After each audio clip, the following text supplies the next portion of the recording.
And we have with us Angela Box, conservative, and State Representative Ron Reynolds. Guys, when you think about this idea that State Attorney General Ken Paxton is pushing, is it an attempt to strengthen our voting here in America or disenfranchise by making it tougher for people to register and vote on the federal level? Your thoughts, Angela? Well, I'm very happy about this, obviously. I think the Democrats have, you know, they continue to, as the kids say, show that ass a little bit because they fight against this. They fight against photo ID to vote. They basically say that black and brown people are too stupid or helpless to have a photo ID to vote.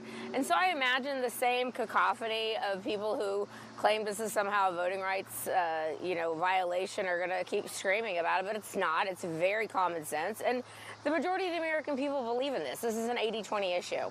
For those who say, though, it's becoming increasingly difficult, even for the average American, to prove that they're an American in order to vote, what do you say to those people? Well, in Texas, certainly, you have to be a citizen in order to get a driver's license to vote. That is something you have to prove. You got your birth certificate, people can have a passport, people can have a social security number. I think there's going to be lots of ways to be able to prove that you're a citizen. In theory, you're not supposed to be able to get social security numbers if you're an illegal alien, although we found out with the DOJ audits that actually was happening. But I think in general, anything that we can do to strengthen voting laws is going to make for cleaner and fair elections where people will not think, like a lot of us do in 2020, that this whole thing was rigged. And let's make voting great again. All right. Representative Reynolds, your thoughts and her comment that the previous election may have been rigged. Well, obviously that has been proven by court after court after court as categorically false. This was a false propaganda from President Trump. Rudy Giuliani lost his bar license by arguing these frivolous cases in court. This is Attorney General Paxton placating to the right MAGA base because he's running for U.S. Senate. He's playing extreme politics.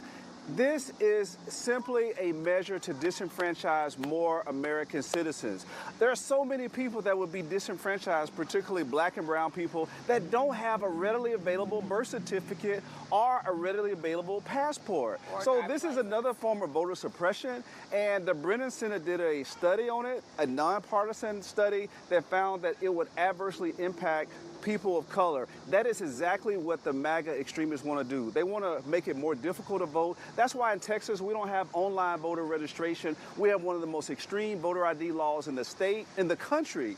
And elections are becoming more and more difficult to vote. While it's easier to get a gun, harder to vote. Well, doesn't make sense. I'll say this, if we can get that 2020 census redone where non-citizens are not counted in the census, Democrats are going to lose everything. Democrats are set right now, if the census gets redone, to lose approximately 20 seats in the House of Representatives. This is why they're riding and dying for illegals, by the way, and why they are keeping the government shut down.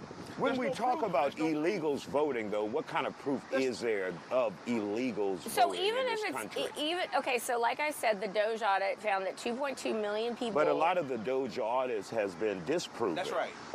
Not this one, that 2.2 million people, illegal aliens, were getting social security numbers. And the idea is, of course, that if you have that, you can go get, you can get your driver's license, you can vote. Now, as an illegal alien, you're not allowed to do these things. And there's story after story after story that shows that illegals do vote. Is it in the millions and millions? Probably not.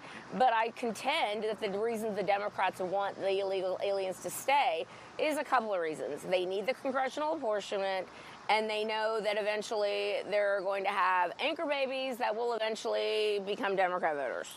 Categorically false. There's been no evidence of illegal aliens, undocumented citizens voting in elections, period, in a story. Zero. This is fake news. This is an attempt to placate the far right with another conspiracy theory. And what they're going to do is disenfranchise actually American citizens. For those who say, though, Representative Reynolds, why not be sure? Why not be absolutely sure that this person is an American citizen?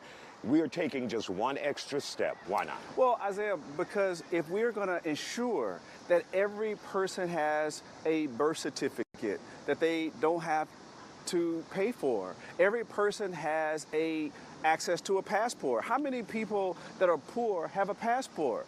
How many people that are poor ain't going no damn way. Exactly, right?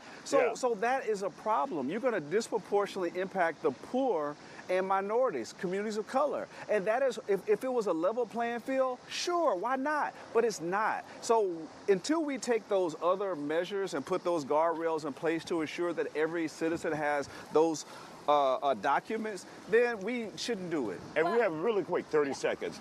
The affordability angle. So- Obviously, you know everyone's not wealthy out there. No. Some people can barely afford to pay their rent or their lights on. Absolutely. And do you understand the part where Yes, he I said, do. okay. And I think that if this does come to pass, I think that the Trump administration and certainly the state of Texas are going to put ways that people can get their birth certificates for free. I don't think it's going to be an extra burden on people. I think there's going to be a way to make sure those people have the documents they need in order to exercise their right to vote. And 20 seconds to wrap us up.